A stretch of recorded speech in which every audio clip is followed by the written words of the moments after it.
a recibir a este nuevo trío de nuestro querido Jorge. Bueno, nada, muchísimas gracias Jorge por elegirnos y por pedirme que haga esta pequeña presentación.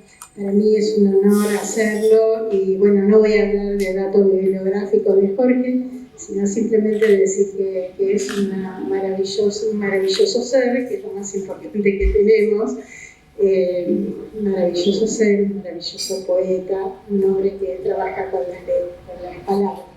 Así que, bueno, les cuento. Me interesaría que ella hable de la historia del Bar Lavalle, que muchos desconocen, y sería enriquecedor. Bueno, les cuento un poquito de qué se trata esto del Bar Lavalle. El Bar Lavalle es un bar que fue construido en el año 1928.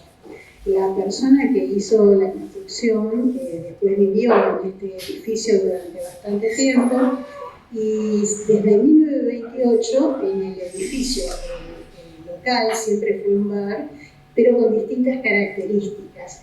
Originalmente los bares, este tipo de bares, tenían algo de las viejas pulperías, no es que fuera una pulpería, pero en esa zona estaba la barra, así como está ahora, pero esa zona conecta estaba separada por un lugar y los parroquianos podían tomar café o podían comprar y también podían sentarse a las mesas a consumir café y bueno, lo que es alguna ginebra, me imagino, ¿no? Bueno, y en este lugar, en este predio, nació un artista plástico, Molina Campos, Florencio Molina Campos, en 1890 aproximadamente. Era la casa de su abuela materna y nació acá, en este lugar. Él después hizo toda su vida en esta zona. Lo que hoy es el obelisco, en 1890 estaba lo que es la iglesia de San Nicolás, que ahora está en la calle Santa Fe. Y entonces, cuando, bueno, por ejemplo, él fue bautizado en esa iglesia, en el lugar donde ahora está el obelisco. En el año 36, cuando se hace el obelisco, se dice, bueno, se tira abajo la iglesia de San Nicolás y se construye en el lugar donde está construido ahora, que es Santa Fe y Talcahuano, más o menos. Bueno, en esta zona, en aquella época, tenemos que pensar que en el siglo pasado, cuando esto era una casa familiar, la ciudad terminaba en la calle Callao. La calle Callao era como nuestra General Paz, o sea, y esto debía ser era una casa familiar. Este terreno después se convirtió en una época, esa casa se convirtió en una época en un colegio, que es el mismo colegio que ahora está en Córdoba y Rodríguez Peña. O sea, primero fue colegio acá y después se trasladó allá. Y bueno, ya en ese momento se tiró abajo la vieja construcción y se edificó este edificio, año 1928. Otra cosa rara que no sé, por ahí muchos lo conocen, pero para mí fue una novedad cuando me lo contaron, me lo contó la nieta del constructor de este edificio, es que estos mármoles negros que vemos acá en la puerta, y que todos los mármoles que hay en muchos de nuestros edificios, era mármol que se usaba, que venían los barcos, traían esos mármoles como lastre. Es decir, era lo que traían cuando los barcos venían vacíos, como peso, lo dejaban acá y bueno, después se llevaban de frutos del país, granos y carnes. O sea, nunca me hubiera imaginado algo así. Bueno, también cuando apareció la Porteña, el primer tren que pasó, salía de lo que es hoy el Teatro Colón. Ubican el Teatro Colón, la plaza que está al lado del Teatro Colón, era la plaza de armas, y desde ahí salía la Porteña y pasó por acá adelante y se fue por ese pasaje, lo que es hoy el pasaje Discépolo, hasta Flores. Bueno, son pequeñas cosas que han pasado por este bar, y después en este bar, como estuvo desde el año 1928, indudablemente ha pasado y han visto manifestaciones, ha habido discusiones, hemos tenido actores, muchos actores que vienen y toman un café acá. pero sobre todo tenemos a todos estos poetas y escritores que nos dejan su voz, que yo digo que siempre es como que llenan de buena vibra este espacio, y nunca dejo de agradecerse. Bueno, y la presencia de todos ustedes, así que eso no los dejo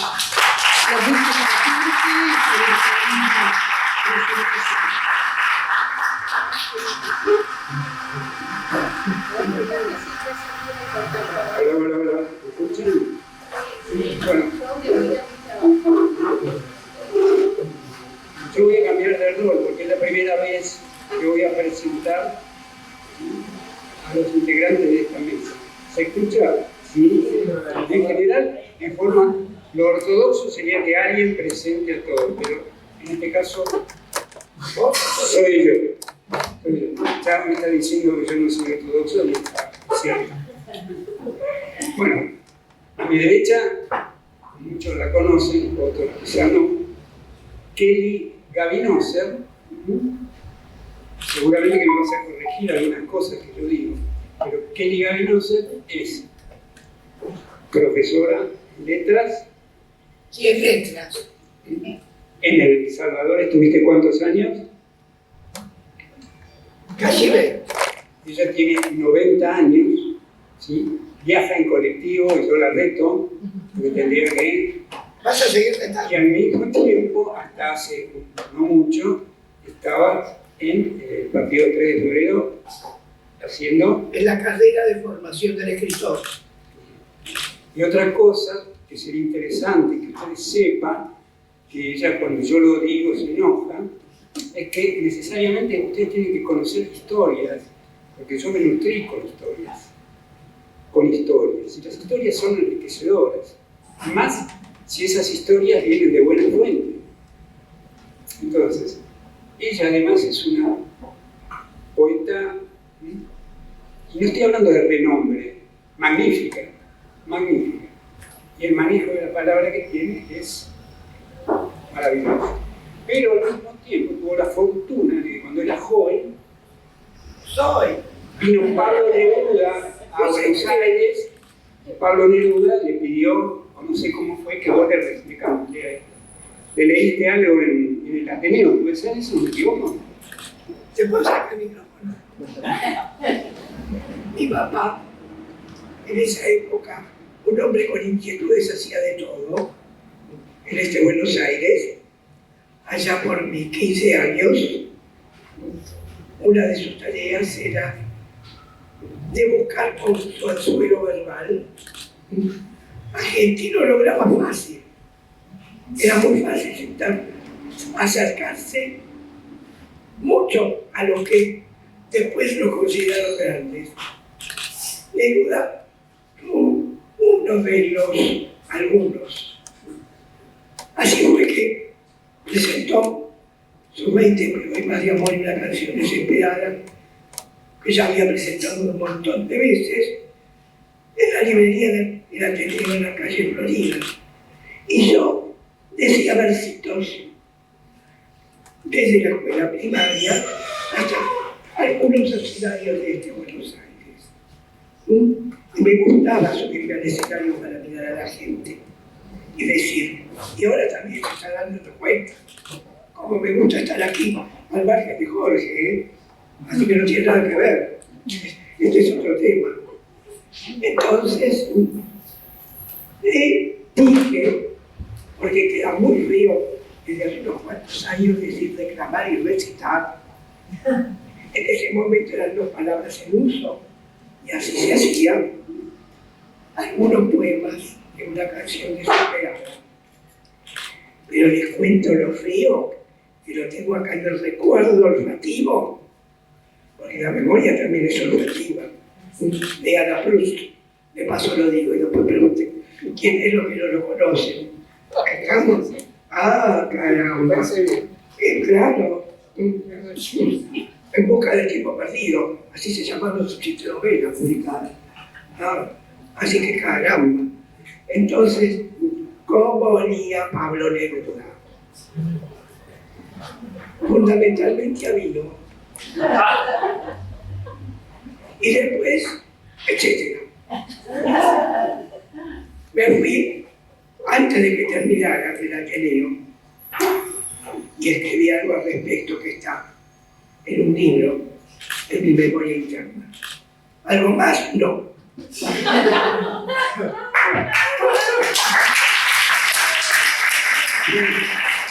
Después van a salir seguramente preguntas porque tienen que ver con algunas cosas que posiblemente tengan una cierta analogía con lo que vendrá. A mi izquierda lo tenemos, yo la conozco como Juani. Juani es una lectora, pero además es psiquiatra, ¿sí? Y además, hermosa, hago más publicidad. No sé que escriba, por supuesto. Me quedé de paciente. Va a ser al revés. De alguna manera lo vamos a diagramar para que sea al revés. Y luego tenemos como invitado a quien fue, o que es, mejor dicho, el editor de la editorial, el dueño, digamos así, de Max Brod. Y me interesaría que él diga por qué le puso Max Brod y qué pasa, porque es una de las primeras veces, aun cuando él es porteño, pero se fue de joven a Escobar, ¿cierto? Sí. Pero bueno, comentalo y después te dejo el micrófono a vos, Juan. Bueno, primero muy honrado de la mesa, muy contento de estar acá. Siempre pensaba, como decía Susana, cuántas historias se han tejido en estos lugares, cuántas reuniones, cuántas cosas se han decidido en estas mesas, desde revistas literarias, libros, cuántos poemas se habrán escrito, cuántos amores y desamores se habrán resuelto. Así que bueno, muy honrado de estar acá. Tengo el honor de ser el editor en particular de este libro de Jorge, y el nombre Max Brod, así todo junto, fue un capricho de origen de la editorial, porque la verdad que, hablando sinceramente, como siempre me retan que esto no lo cuente, mi perspectiva como editor era fundirme a los 6 meses. Era lo que me decían todos: ¿cuánto puede durar una editorial en un pueblo como Escobar, en la provincia de Buenos Aires? Máximo 6 meses. Así que con ese capricho dije, bueno, entonces le voy a poner el nombre que tenga ganas. Así que elegí ese Max Brod porque en particular amo mucho a Kafka, y siempre la idea de la albacea de Kafka, ese amigo que le prometió que iba a quemar su obra y luego al morir Kafka la publicó, y esa traición del amigo, pero esa reivindicación a la obra, aunque es un poco mítica igual la historia, me conmovía tanto que decidí ese título para la editorial. Y bueno, 7 años después seguimos publicando y no me fundí, así que es bastante simpática la historia para contarla, por no tiene un final feliz. Y además yo quiero agregar algo que me conté, yo no lo podía creer, porque fíjense lo puntilloso que tiene que ser una persona dedicada a que una palabra no esté mal escrita, que esto, que lo otro. ¿Qué hiciste vos cuando vos escribiste algo? Contalo, porque todavía no lo puedo creer. Que me pareció, es como para que lo cuente. Es fantástico. Grabalo, así lo escribimos. No, pero es malísimo lo que me estás haciendo. Demuestra lo puntilloso y lo... Antes de ser editor, hice una publicación de un libro así muy casera, como una editorial allá que se llamaba El Reciclo, que usaba material reciclado, y hicimos una tirada de unos libros, pero yo pensé que no me iban a publicar. Entonces mandé unos textos que tenía, era mi primer libro, mi primera experiencia, Y cuando tuve el material y lo leí, había varios errores sobre la ortografía. Y así que quemé la tirada completa, pero eso no tenía que contarlo nunca. Quemé la tirada completa en la puerta de mi casa, que eran como 300 libros, y me di cuenta que no se queman rápido.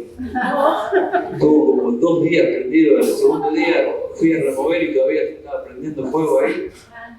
Pero fue lo mejor que hice porque no hay rastro de esas publicaciones con faltas ortográficas, algo que no me hubiese perdonado nunca.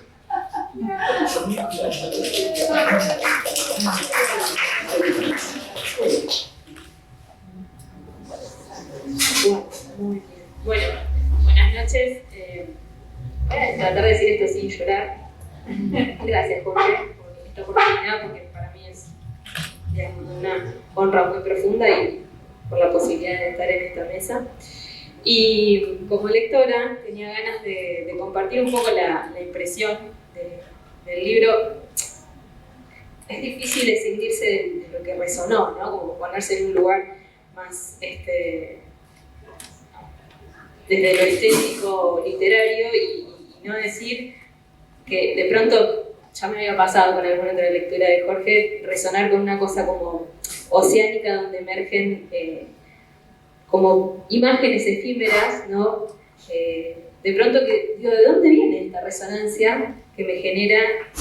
Por ahí puedo percibir algunos matices como energéticos, pero bueno, no quiero develar mucho o spoilear mucho.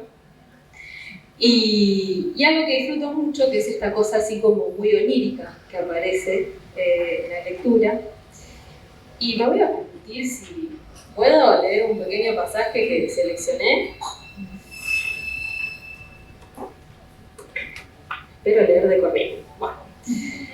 Cuando entré en mi casa, hubiera querido dejar afuera mis inservibles pensamientos, pero no la luna.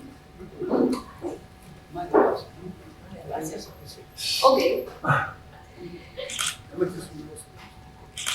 Ella me venía siguiendo desde hacía 1 hora. Mis pensamientos desde la mañana. Me culpé por seguir pensando lo pensado y lo que continuaría pensando cuando tropecé con una silla. Luego vino el turno de la alfombra y ahí nomás me caí y pude ver el suelo bien de cerca. Largué una frase desagradable. El golpe fue muy fuerte, pero lo más fuerte sucedió después. Yo, boca arriba, advertí a la distancia. No supe percibir cuánta. Un objeto raro, cercano a lo extravagante, rodeado por luces esféricas. Pensé que era una broma de la locura. Parecía una nave espacial y que esas luces me miraban. Estaba en el centro del cielo y ese cielo tenía un color blanquecino, pero no eran nubes. No vi pasar ningún pájaro. Dolor, un acentuado mareo y un desconcierto que nunca tuve. Todo eso era yo. Incliné la cabeza como pude y noté maravillado unas columnas bellísimas. Eran 4. Daban la impresión de sostener un cuerpo inmóvil, de espaldas estiradas. Parecía una jirafa sin cola. Mi curiosidad se sintió excitada, pero la incertidumbre también. Quería tocar la columna o pata más cercana, pero mi brazo estaba entumecido. Cercana a esa extrañeza había otras similares, y por encima de ellas, y casi tapándolas, algo ovalado y oscuro, abarcaba buena parte del panorama. Me atreví a suponer que era la parte inferior de un escenario firmado sobre columnas bien gruesas. El estudio de ese ambiente caótico y al mismo tiempo fantástico me llevó a una misteriosa felicidad. Mientras tanto, las luces esféricas me seguían mirando. Mi última alegría fue cuando me di cuenta de que no estaba soñando. Fue la última, porque una vez que pude pararme, sacudir la cabeza y observar todo detenidamente, me interrumpió la realidad. Lo cotidiano y trivial volvió a ser cotidiano y trivial. La desilusión absorbió de golpe mi vida. Sin más, me desplomé sobre una silla, en un pasado reciente, y ya está. Y me pareció muy lindo. Y me pareció una linda imagen para dejarlo con la intriga, para que vayan a leer.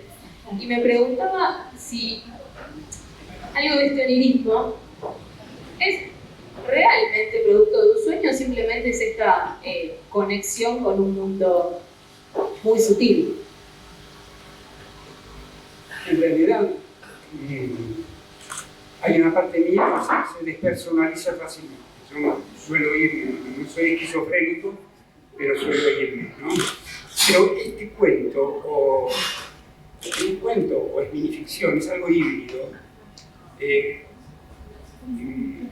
apareció cuando leí algo de Huxley, cuando él se dio con mescalina y empezó a ver las patas de una silla como si fueran lo más maravilloso del mundo. ¿Sí? Y entró en una dimensión diferente, porque todo lo trivial era magnífico. En este caso, cuando esta persona entra y se golpea la cabeza, pierde el sentido y pasa a otra esfera o a otra manera de mirar.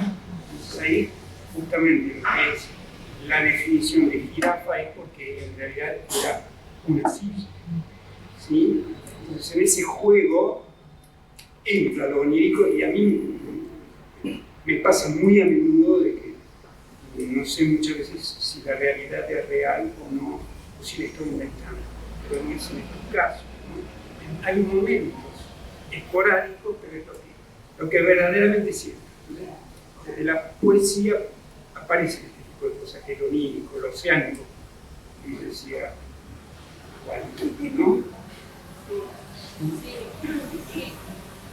Y que además ella tiene una peculiaridad que está ligada a esto, ¿no? De lo oceánico, de todo lo que tiene que ver con la poesía, ¿sí? Porque la poesía es un género diferente a lo que es la narrativa, a lo que es el cuento.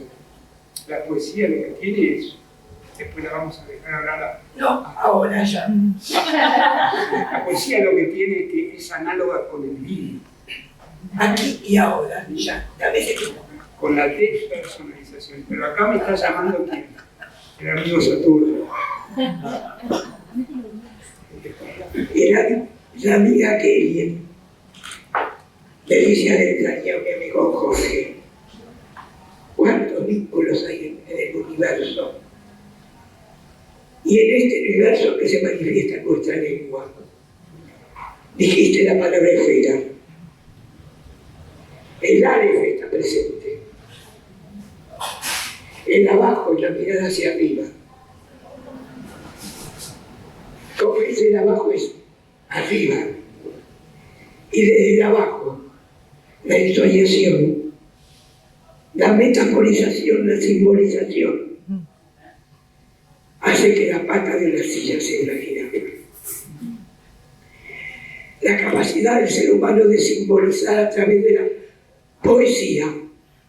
Y no coincido con Jorge, que es distinta de la narrativa, de su narrativa,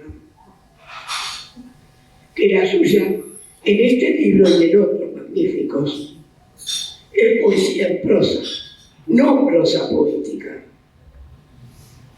Aunque la prosa poética tiene los recursos teóricos y técnicos que ya nos vino Aristóteles. Por eso llamó a los 3 géneros literarios en su libro, que trasciende tiempo y espacio, la poética. Porque la palabra poesía y ese sustantivo adjetivado o a la inversa viene del sustantivo poiesis, que es su significado más alto, no el cotidiano del hacer. Se une con el hacer desde adentro, que es esa aparente dualidad y no es dualidad. Es la complementariedad de todo ser con minúscula que busca el ser con mayúscula.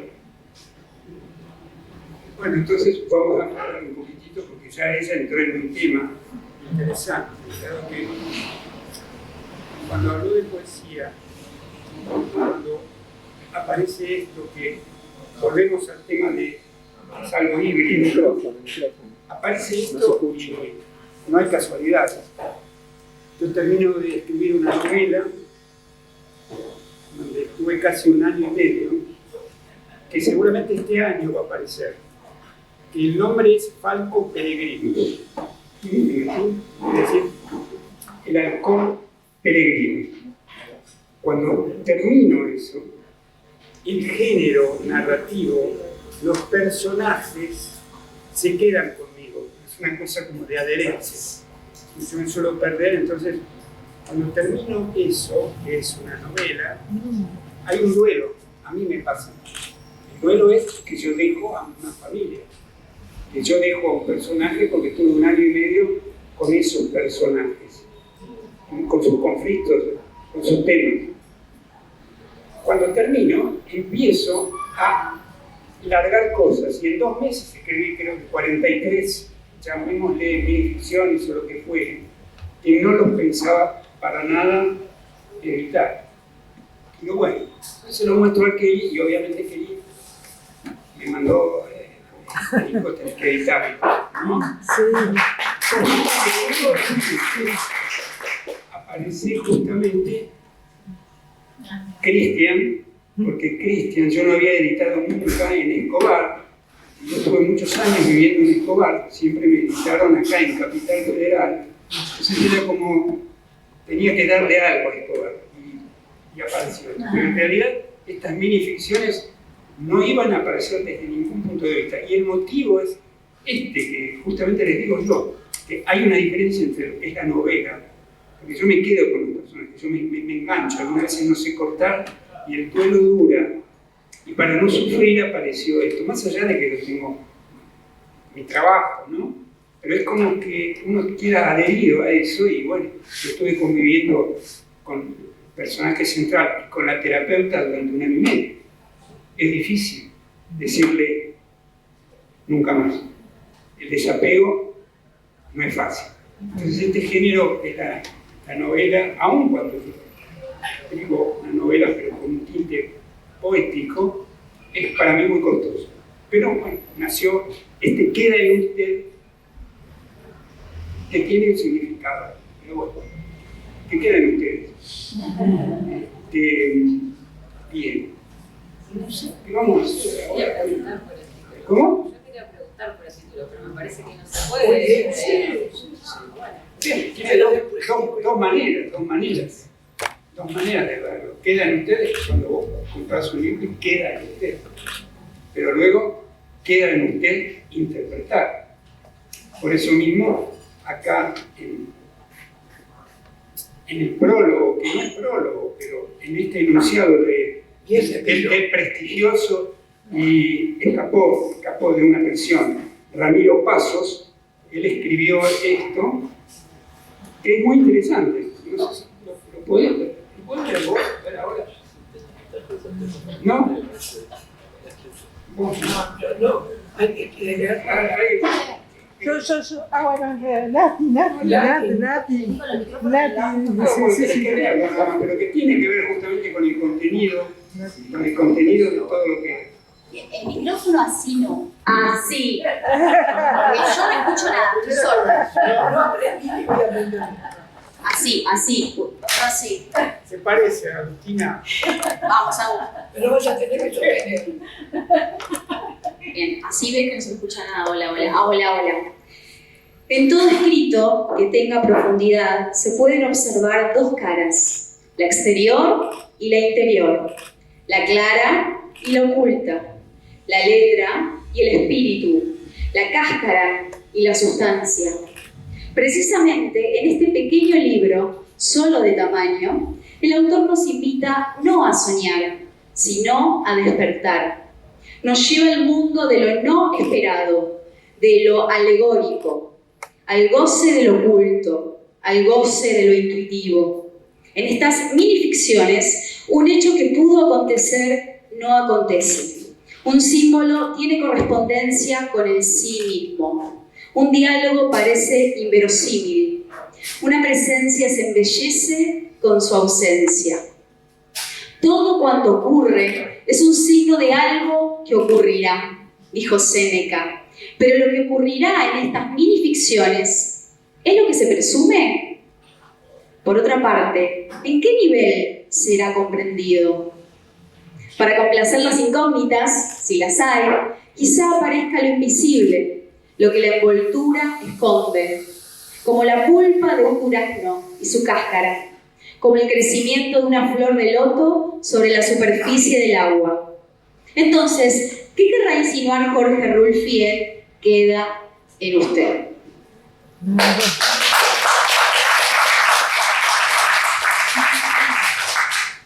Y esto de queda en usted es una interpretación. Hay un epígrafe, pero ¿te parece que lo lea como sentido? ¿Lo leo? Por su sonido. No, porque en el epígrafe yo escribí: las narices del cielo huelen la basura, lo inerte. Jamás, si la vasija está limpia y boca arriba.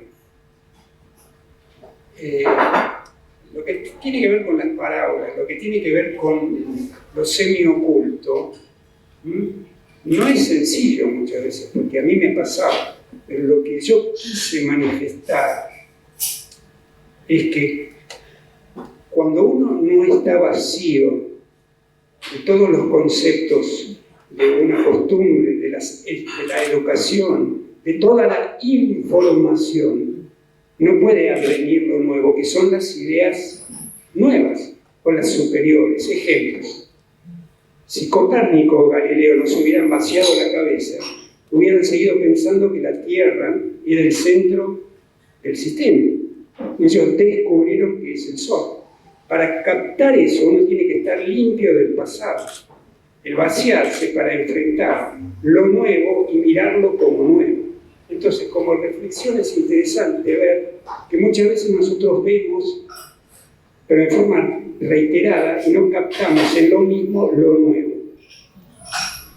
Y esto es interesante porque en Oriente, o en buena parte, la contemplación implica el aquí y el ahora, en donde yo no me pierdo con la memoria, en donde yo no veo a la rosa, sino que la veo a la rosa como por primera vez, me asombro. Esa capacidad de asombro porque ya no... Entonces, lo que de algún modo quiso decir, ¿no?, por ser misterioso, es esto, ¿no? Es que las ideas superiores significan lo más rico se pierde porque yo estoy lleno de información. ¿Sí? Vacíate y podrás ver las flores. La flor significa vaciar toda esa historia que tenemos, ¿no? A mí me parece que eso lo llamaste en el libro La búsqueda de las esencias, a lo mejor no con esta frase, pero tu búsqueda me parece que anda en la búsqueda de las esencias. Alguna vez alguien me dijo en un momento muy difícil, me repitió la frase de un libro muy conocido: lo esencial es invisible a los ojos. Y la invisibilidad del personaje de tu cuento tiene que ver con eso, con esa búsqueda de las esencias. Además, me acordé de un cuentito tuyo de hace unos años, La luna, la sombra y yo, y vos te llamaste esquizofrénico. Me causó gracia, y es que es una por eso búsqueda... estoy casado con una médica que me sigue los pasos. No, me pareció que uno, a partir de las sombras, es como hace el filósofo, como dice Platón, a lo mejor, a partir de la carencia, de la ignorancia de las sombras, uno está en búsqueda de las esencias. Claro. Y las sombras existen, y existen en todas las personas, y existen en el mundo. Claro. Pero lo bueno es encontrar el brillito de la luz para seguir el hilo. Claro. Sócrates mismo decía que el ser humano está atrapado por los sentidos, por lo externo. Exactamente. Y no nos miramos internamente, por eso el primer poeta se dice que era ciego, porque tenía la peculiaridad de mirar hacia adentro. Entonces, si vamos a eso, podemos llegar a inferir amorosamente que el grado del ser humano es de profunda alienación en general. Y esto no lo digo con un tono malicioso. Cuando digo alienaciones, no nos damos cuenta muchas veces de que vivimos, porque estamos automatizados. Todos los días es una repetición del anterior. Al perder el asombro, es cuando los pensamientos permanentemente están en mí y en mí. Es así. ¿Vos qué pensás? ¿Yo qué pienso? Bueno, justo en la minificción que elegí, ¿no? Como el personaje se reprocha a sí mismo pensar lo pensado y seguir pensando y sabe que va a seguir pensando, ¿no? Como se reconoce en esa alienación. Pero yo sigo pensando cosas también. No puedo evitar preguntar, acá aprovecho. El artista crea, ¿no? O sea, las cosas surgen o no surgen. El proceso creativo es todo un tema. Pero hay una inquietud de acompañar con la obra aquello llamado despertar de la conciencia o es algo que simplemente hay ganas de transmitir. Yo creo que desde los 15, 16 años la vida no la tomé en sí misma, sino la vida la tomé como un medio para la transformación. Y eso es lo que me volvió medio loco, porque yo no seguía los patrones que me estaban diciendo desde afuera. Pero esto lo guardaba. Entonces empecé a tener un lineamiento, porque también empecé a leer a Hess, que tiene una idea también. Alta sociedad, juego de valor y todo. Entonces yo no me quedaba con la información de la educación. No estoy hablando mal de mis padres, no estoy hablando mal de nadie. Yo estoy cuestionando amorosamente todo lo que me vendieron y que dijeron que es lo... No estoy haciendo una crítica ácida, no. Yo tenía un digo, ¿para qué estoy en la tierra? Y estaba hablando con la filósofa. Qué bueno es preguntarse, ¿no te parece? En una mesa familiar, ¿qué es la vida? ¿Cuál es el significado de la existencia? En algunos momentos, pero hablamos permanentemente de algo y estamos mecanizados, porque si uno hace un ensayo, se da cuenta de que las charlas nuestras están permanentemente rodeadas de lo mismo. No estoy hablando mal, porque a mí me pasa, ¿eh? Pero digo, qué bueno, qué interesante es plantearle a un chico de 8, 7, 10, 11 años qué es la vida, o cuál es el significado, y le van a responder primero abriendo los ojos, y segundo, y es eso quizá el tema mío, puntual. Todos mis escritos, desde la poesía como la novelística, está dedicada a eso. No puedo escribir otra cosa, no puedo. Voy a corregir algo en mi oficio, porque si oficio es oficial, quiero oficiar, no sé si puedo. Jorge dice no puedo. Yo agrego, no debe,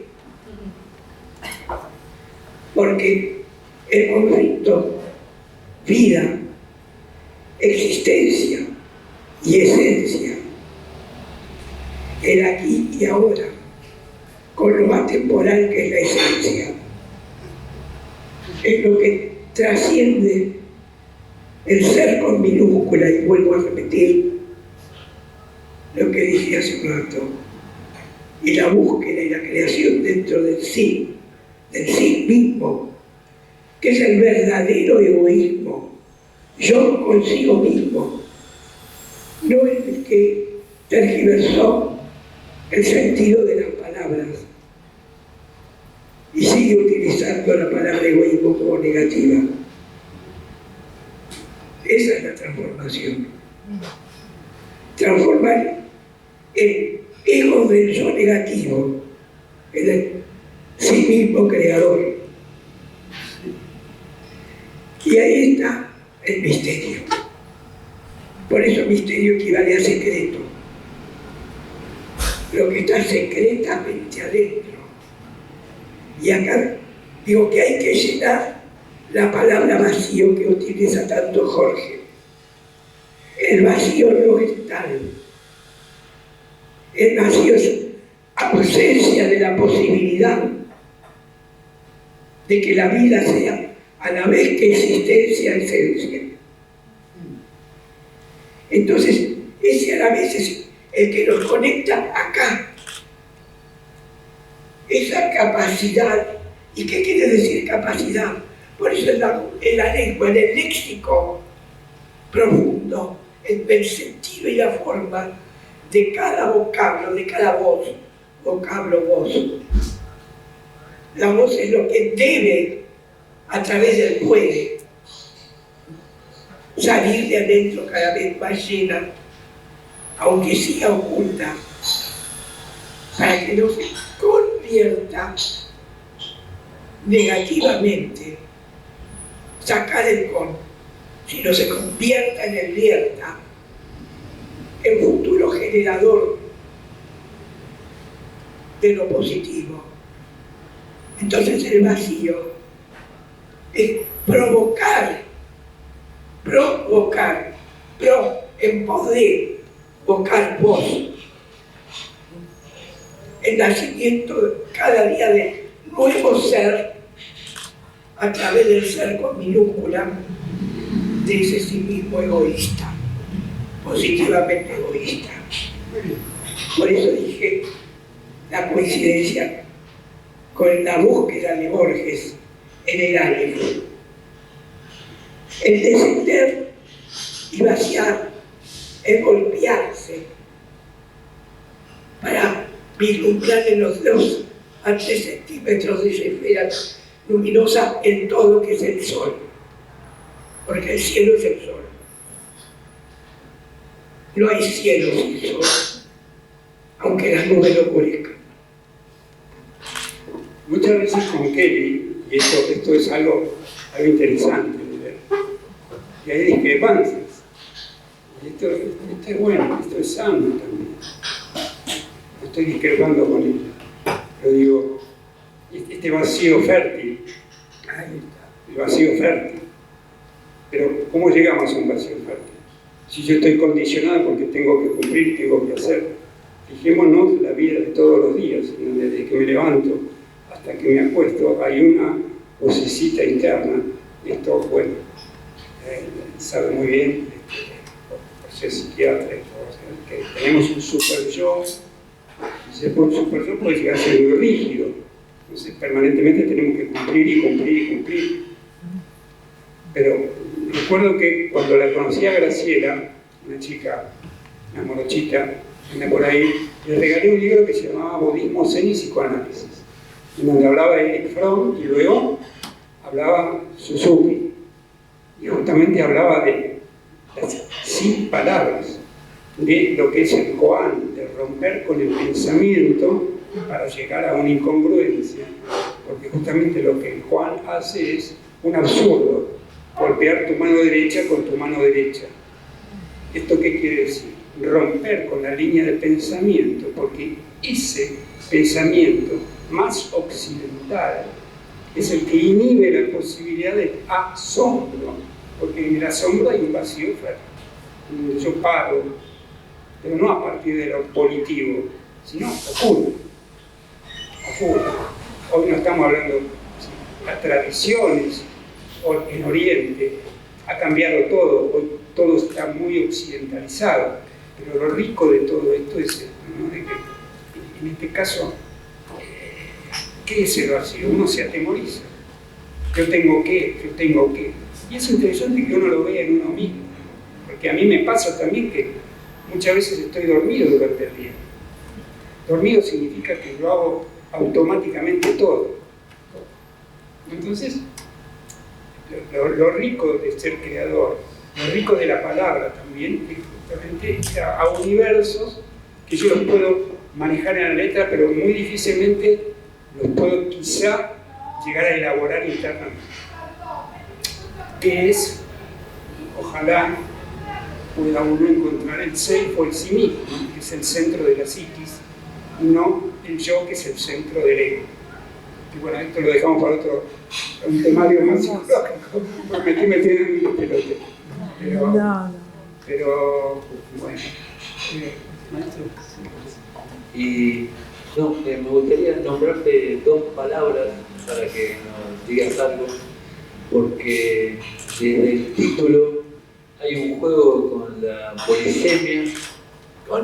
polisemia, y por otro lado hay lo que siempre me llamó la atención del libro, es todos los supuestos intertextuales que uno puede presuponer pero y todo lo que se nos escapa, todas esas lecturas que de alguna manera repercuten allí, pero por no conocerlas se nos escapa totalmente.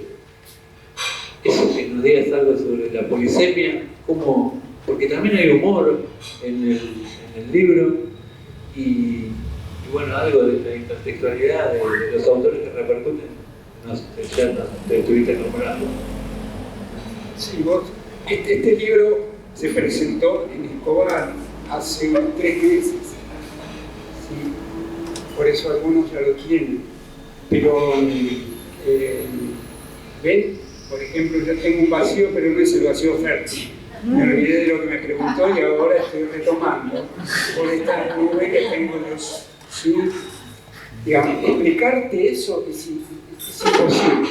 Algunas veces yo me digo, quiero definir esto, y aparece y desaparece. No te lo puedo explicar, Cristian.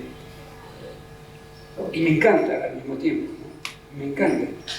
Vos en un momento, en la anterior presentación, me dijiste que hay algo cortasariano en una minificción, ¿no? ¿Sí? Pero yo me lo dijiste y después este tipo me dice, claro, tomé conciencia en ese momento. ¿Sí? ¿Permiso? Sí. Mini ficción, mini relato. Vuelvo a todo aquello que abarca el lenguaje poético en todos los libros de Jorge. El lenguaje filosófico, metafísico, occidental y oriental. No sé, tendría que hablar de África también, y de Oceanía, otro de los misterios para nosotros sudoccidentales. ¿Cuánto hay por abrir y por llevar adelante para llenar el vacío de cada uno y de cada todos? Entonces, en esta mini relato, que no es lo mismo que mini cuentos o que mini ficciones, aunque son 3 términos muy parientes, existe a través de todo estos mini un juego de opuestos. Y vuelvo a decir lo que a mí me han llenado de asombro, porque son complementarios. Los opuestos no son excluyentes, porque tenemos que producir el rescate de cada aspecto de un error, de una insuficiencia, de una negación, lo que nos permite avanzar y transformarnos y seguir aprendiendo con esa palabra que tenemos que ver de dónde salió, que hay una palabra aprendiendo que tiene una H adentro, y no es lo mismo el aprendiendo sin H de afuera y el aprendiendo, que es entiendo, profundizándose, siendo ese adentro de que está hablando Jorge en todas sus expresiones escritas, y que necesito en este momento de la palabra oral sobre lo escrito, y le da otra palabra que fluye y se olvida y vuelve a aparecer. Y yo les pediría que, si Susana nos deja, que nos dé una llave y nos quedemos por lo menos hasta mañana hablando de este libro, en donde hay un todo. Me hizo acordar algo y voy a hablar algo de ella, porque acaba de decir algo interesante. Ella soy yo. Que lo repitió. Ella hablaba de esfera, hablaba de escalera, y cuando vos hablaste de aprender en ese momento, cuando vos estabas en el Tigre con Borges y con Sol Solar, ¿qué edad tenías? Ay, Ella acompañaba a Borges cuando estaba quedándose ciego al Tigre, porque en el Tigre estaba Sol Solar. Y yo lo hago yo. Así que después pasarme a... Después del 55, de 1955. Bueno, entonces... Fui al asadillo de Tormes de Borges. Me tomaba su vino esencial hasta el día de hoy. Entonces ella Con la bajita. Ella vio un Sí, en el asadillo círculo, de le Tormes. preguntó, y luego le preguntó a su solar por las escaleras. Entonces ahí no estaba aprendiendo, sino estaba investigando como para, porque el tiempo puede aprender lo que le dice. Pero imagínense, Borges, su solar. ¿Por qué Borges estaba con su solar? ¿Por qué su solar estaba con Borges? Que esto es interesantísimo, ¿no? Las escaleras de su solar, la circularidad, Borges permanentemente hablando de esto, ¿no? La espiral ascendente. Todo esto tiene un significado. La simbología es magnífica y muchas veces se pierde. Todo símbolo es nutriente. Y muchas veces estamos alejados de eso. Como ahora, por ejemplo, que me va a decir otra cosa. Porque no hay símbolos sin signo hablado y escrito. Y acá voy a ser teórica científica. Hubo un tal Saussure, fin del XIX y comienzo del XX, que abrió el camino de los signos lingüísticos. Y no escribió nada, lo hicieron sus discípulos. Entonces, el mismo Saussure completamente enuncia algo de lo que no sabía, pero intuía. Dice 3 palabras o 4 sobre el símbolo, pero él no llenó esa capacidad interna, todavía no la tenía. Era un vacío, intuido, enunciado, una pequeña apertura. Y somos nosotros, después de tanto, que tenemos que unir esos dos opuestos que no son tales. Jorge hace de los símbolos y de la metáfora simbólica, de eso que técnicamente se llama desde la fábula, de Sopos, sí, porque hubo Sopos. En los animales y las cosas, representación de la vida, de los equivocados, de los traidores, de los malos, sobre todo sus animales, el animal bueno y el animal malo, donde en cada fragmento había algo para nuestra amiga psiquiatra. ¿Esto es un guiño para hablar de psicoanálisis? No, ¿Arrancamos a Suri? no, porque he disparado desde siempre del psicoanálisis, sino del análisis, poco el análisis de la psique, no el psicoanálisis. Bueno, vamos, estamos en internet. ¿Qué pasa? Mirá quién mencionó. Total, no. Me queda claro que no sabemos absolutamente nada, que quiero decir, en este mundo de psicología en el que nos movemos, es todo absolutamente, aunque lo neguemos, es todo absolutamente intuitivo, ¿no? Nos movemos por esto, por los símbolos. Y se me hizo una laguna, porque es un nivel de espejismo que no se puede creer.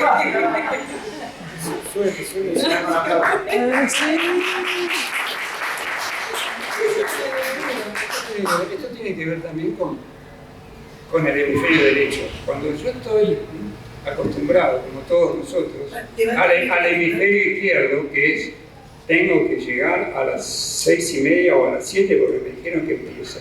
Tengo que, mañana tengo que ir a pagar los impuestos. Tengo que hacer todo esto, es dirigido por el hemisferio izquierdo. Ustedes saben que esporádicamente el hemisferio derecho, que es denominado el artista, hay que ser femenino. ¿Correcto? Es el que percibe extrasensorialmente, es el que percibe. Y el signo lingüístico para Saussure está en el izquierdo. Ya lo dijo Broca y Wernicke. Sí, pero uno puede estar en desacuerdo. Claro. Y esto es lo interesante. Como uno los dos. Claro. ¿Cómo hacemos como para que ambos trabajen en concordancia? Yo les recomiendo, que creo que les recomendé a algunas personas, que vean Derrame de Iluminación, que está en no sé qué, en donde una neuroanatomista, Jill Taylor, tiene un derrame cerebral y se le obtura el hemisferio izquierdo y empieza a percibir, a vivir desde el hemisferio derecho. Y ella hace una separación porque encuentra hasta lo nirvánico. No termina muy bien la cosa porque ella elige quedarse en uno. En realidad, los dos tendrían que trabajar en su justa medida y armoniosamente, ¿correcto? Pero hay una exacerbación del hemisferio izquierdo. Por eso, justamente, hay escritores más ligados a lo que es el hemisferio izquierdo, hay otros que, pero son necesarios ambos. Es el signo sin símbolo. Claro. Pero bueno, no sé a dónde, yo me perdí también, pero es interesante, no sé, yo creo que... Claro, ¿qué es la integración? ¿Qué es? Yo la verdad que no pensaba hablar de esto, pero estamos hablando de... Miren, yo Claro, tengo porque- todo anotado para el año que viene. Bueno, no, ¿alguien de ustedes quería leer algo? Bueno, No tengo el libro acá. ¿Tengo que ir allá?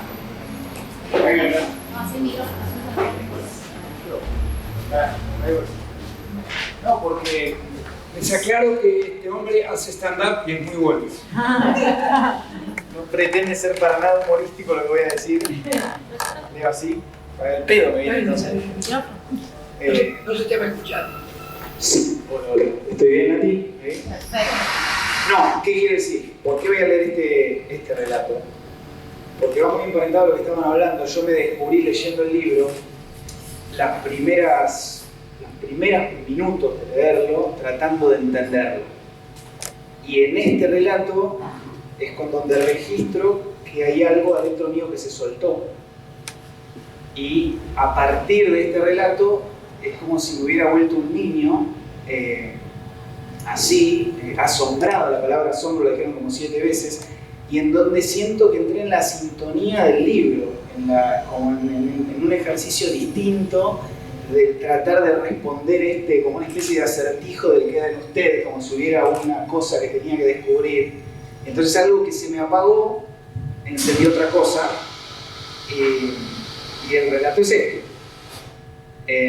El viejo roble se inclinó, una hoja rojiza se despidió de él, un fuerte viento se la llevó, el fuerte viento dejó de ser fuerte, la hoja rojiza cayó, la tierra la adoptó, la hoja rojiza suspiró, claro está, se convirtió en una pequeña alfombra roja, la tierra la nombró mágica, porque un día la descubrió levantando vuelo.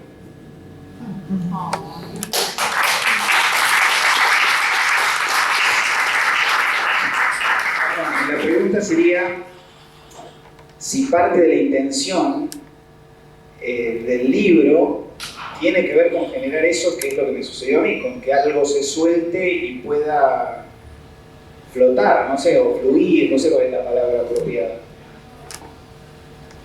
Sí, en realidad no escribo para entretener. Desde ya no escribo para entretener. Escribo porque yo al escribir me estoy despertando, porque estoy muchas veces dormido.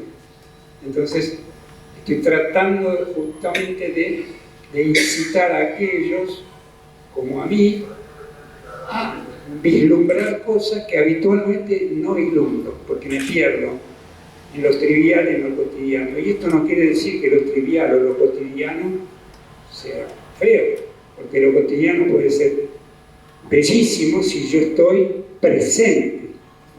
La diferencia está en que no estamos presentes, estamos en el pasado o en el futuro. Entonces este tipo de cosas que hacen que, bueno, como dice Sebastián, el tema de la alfombra, levanta vuelo, esto, lo otro, indudablemente está ligado mucho a mí. como está ligado mucho a mí un cuento o un mini relato o una mini ficción que habla de los pedacitos, en donde yo estoy hablando de... Alguien los querría leer porque es interesante lo de los pedacitos que acunó. No sé si vos tenés buena voz, ¿sabés cuál te digo? Porque vos lo leíste. Sí, vos lo leíste, lo de los pedacitos que acunaba. Porque la explicación justamente es cerrar un poco todo esto que estamos hablando, ¿no? De la integración. No me acuerdo de eso. ¿Por qué otra vez acá? El todo es más que la suma de las partes. Es integración de partes. Gestalt.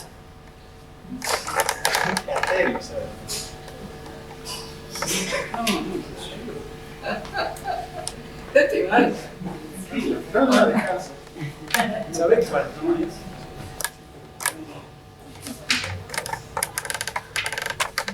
No estoy hablando de... Incluso encontrar lo que está en el libro. ¿Qué cosa?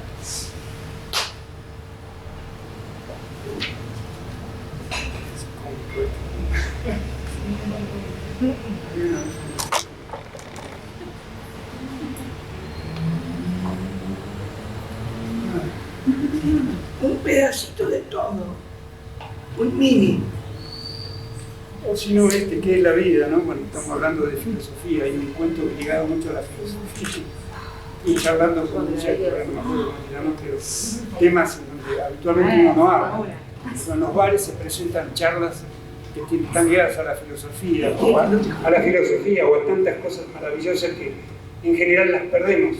Se nos pasa la vida y vos lo encontraste en un pedacito. Me parece que es la página 51. ¿51? Eva, ¿no querés leerlo vos? Por favor. Esa voz. ¿Qué voz? Claro,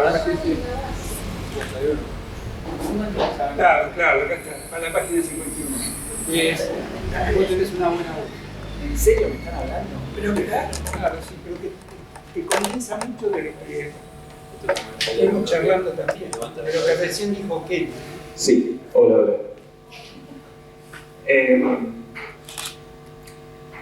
Se puso a levantar los pedacitos. Al primer pedacito levantado le brotó un ¡ay! Al otro un ¡no! Viéndose en tal apuro, al pedacito siguiente lo alzó y lo paseó de un lado a otro. Lo acunó, le cantó. El pedacito estaba con la cabecita erguida y pataleando, pero poco a poco pareció calmarse. Los otros pedacitos empezaron a gritar. La cosa se puso bien seria. No sabiendo qué hacer, se inclinó y se acercó a aquellos gritos con la más profunda atención. Al principio no entendía nada. Eran diferentes las voces. Una sonaba autoritaria, otra sumisa, otra neurótica, otra confundida, y así las demás, cada cual con particular caracterización. Recordó lo que había hecho con el pedacito ya animado, y sin reservas pasó todo un tiempo, no se sabe cuánto, levantando y aconando a cada pedacito, a cada grito. Desde esa vez no hubo gritos, ni siquiera pedacitos. La magia de la inclusión.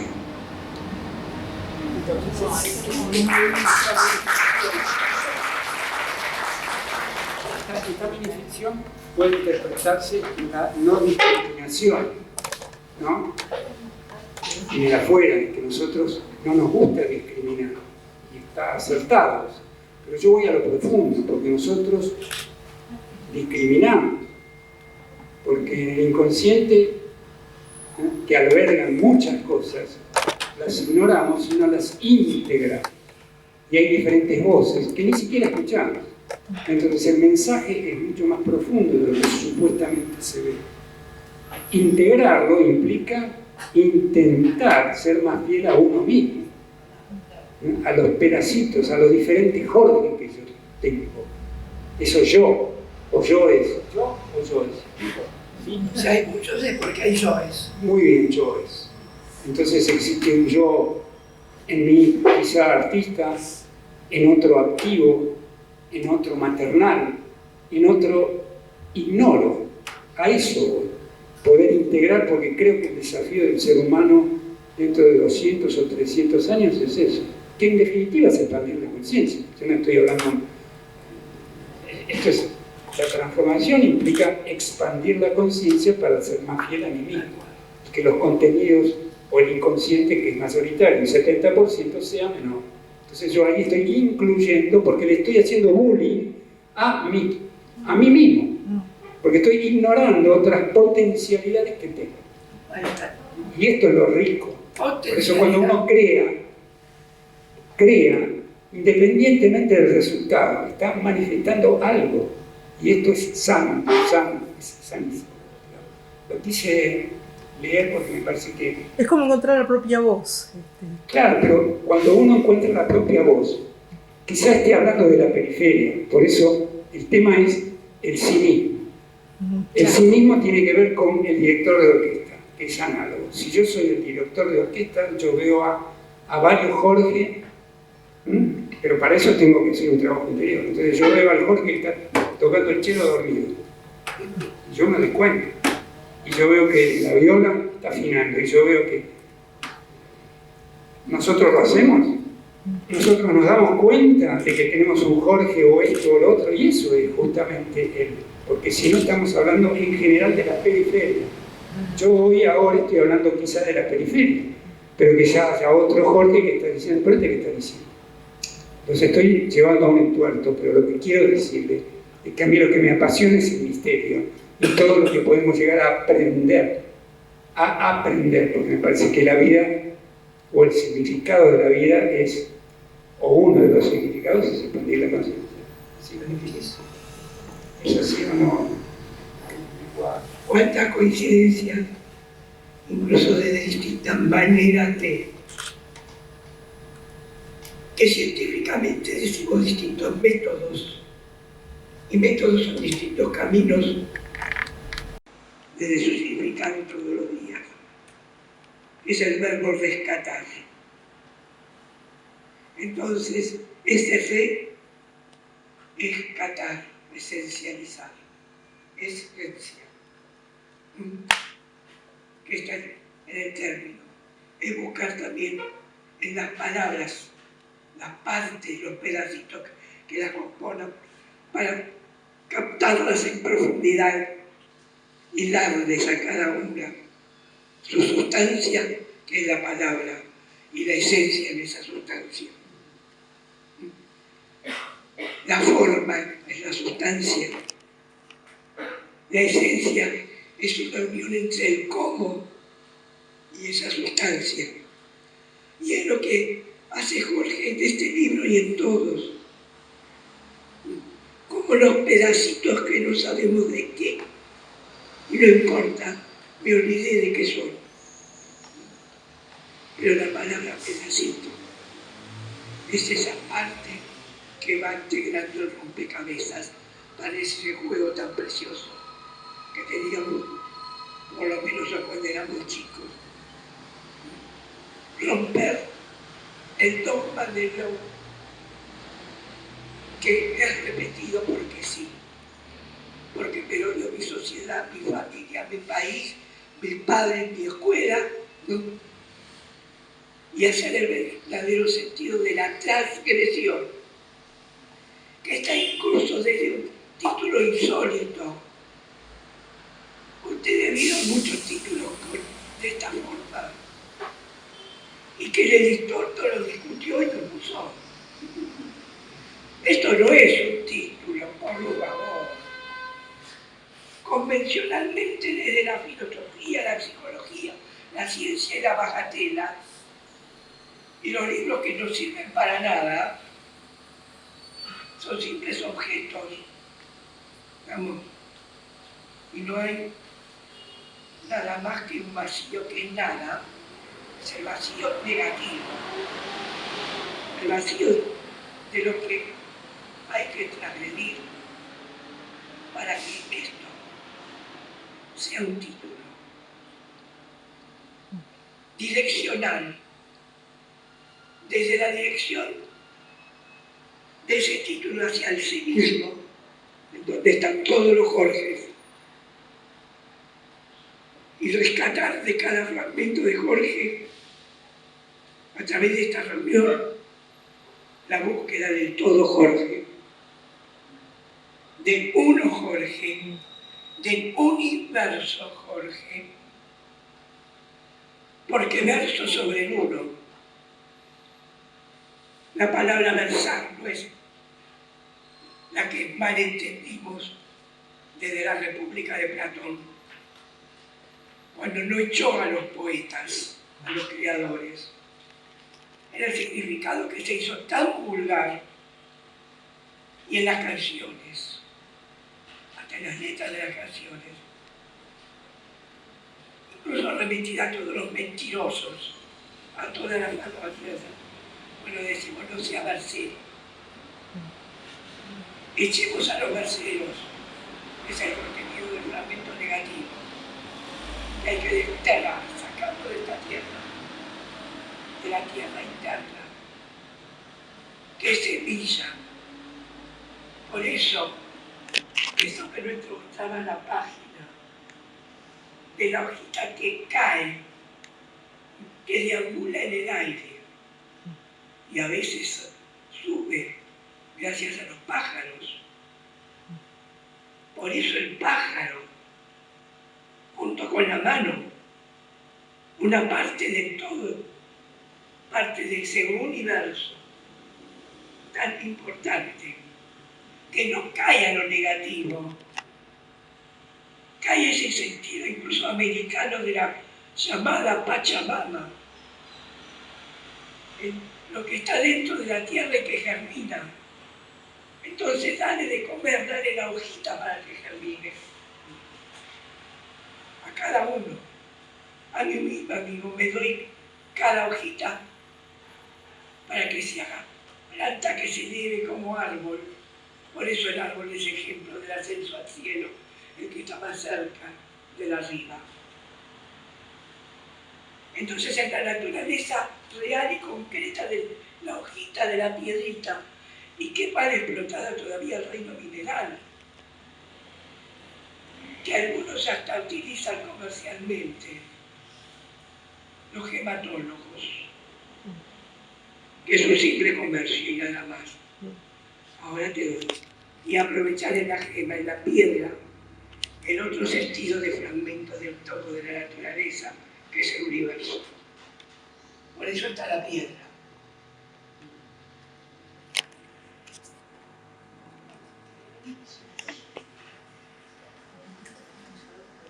Gracias, Jorge. Gracias. Bueno, no sé si tienen algo más pensado. Yo pensaba que de alguna manera entramos como en una cosa de inconsciente colectivo, ¿no? Como que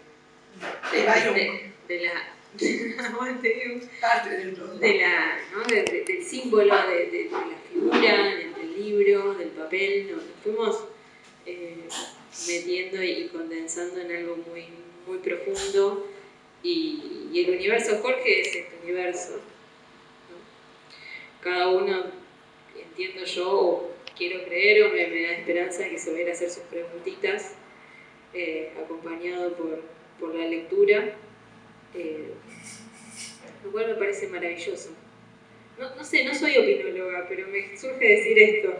La opinión es de afuera. Es interesante, es interesante que el primer librito o libro, que era un relato, era un triángulo ascendente, igual a este. La tapa era esto. Y yo no lo pensé. Todavía te lo debo, lo tengo el monaguito. ¿De qué año es Aguito? No me acuerdo, 80 y pico. ¿no? 89. Pero, ese fue el vínculo con Jorge hasta el día de hoy. Claro. Pero este triángulo ascendente que en general tiene un significado, ¿no? Tiene una fuerza.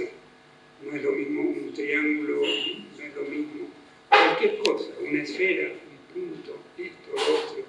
levanta algo, dice algo, que es lo maravilloso, incluso lo incomprensible, porque es sano, es bueno hablar de cosas inaccesibles a la razón,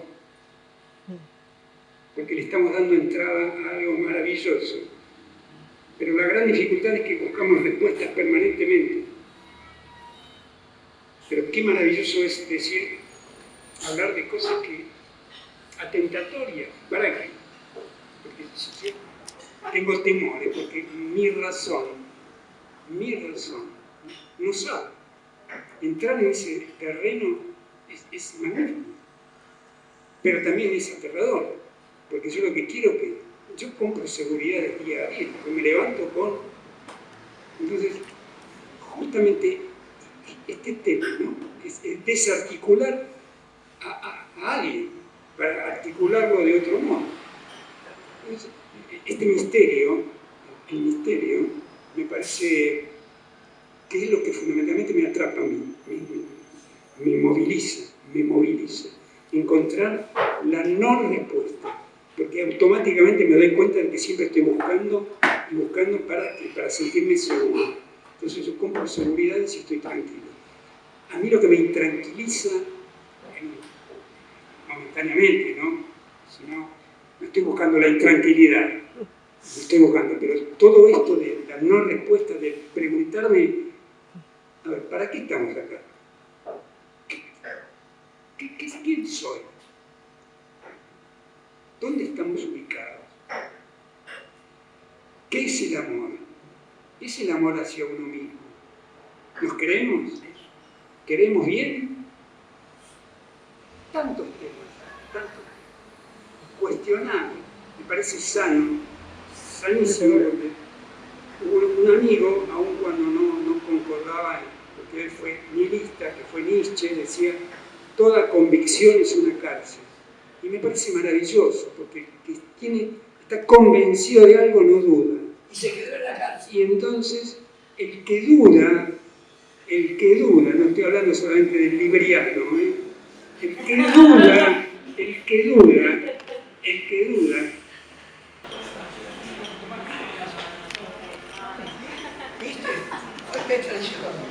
lo interesante acá, me acuerdo del vino, porque el año pasado Cristian tenía un programa de radio que se llamaba Los pies de Neptuno, que se hablaba de poesía. Y esto tiene que ver con el sincronismo. El sincronismo ocurre un evento sin crono, significa sin tiempo. Y le pusieron Neptuno. ¿Por qué le pusieron Neptuno? Los pies de Neptuno. Porque Neptuno está ligado a la poesía, al vino. Todo poeta es kurda. Bueno, volvemos al olor que sintió de Pablo Neruda ella cuando lo tuviste.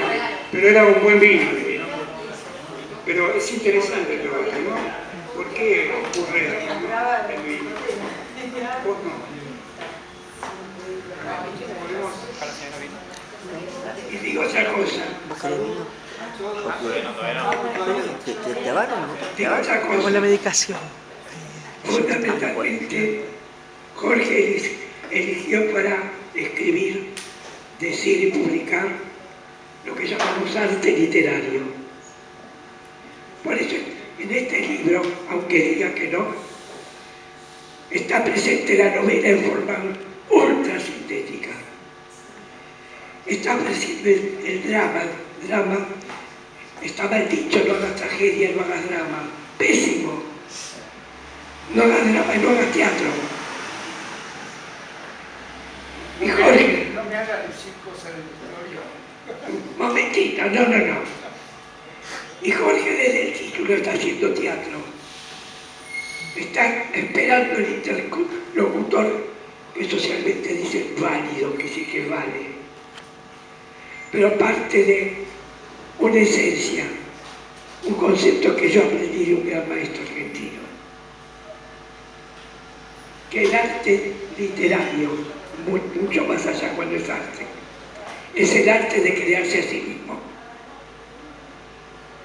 Y esa es la búsqueda de Jorge, que sigue siendo question en inglés, que es la palabra que más se acerca. Sigue siendo la mayéutica de Jorge, que es la mayéutica de Sócrates, el primer filósofo occidental. La duda, la apertura, el aprender y el aprender hacia adelante. Esto siento la necesidad de decir. Por eso, 30 y pico de años de amistad y de hermandad interna. Lo mismo y lo digo con su señora Graciela, que forma parte. Lo digo socialmente, ya lo sé. Ya lo sé, pero para la sociedad que vivimos, la educada, la computarizada, cosas que hoy discuten y no hacen, rescatemos sus valores. Chao.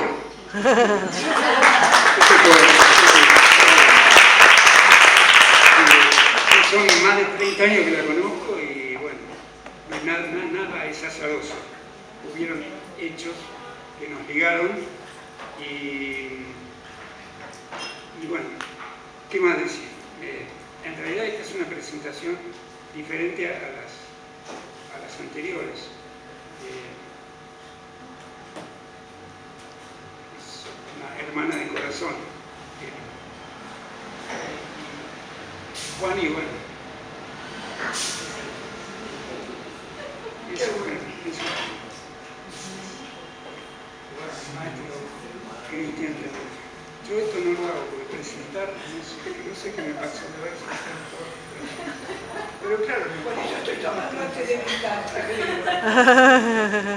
Bueno, gracias a todos, muy lindo esto, no pretendido conscientemente, apareció y ojalá que antes de fin de año pueda surgir el barco peregrino, que es interesante, es controversial, pero es, creo,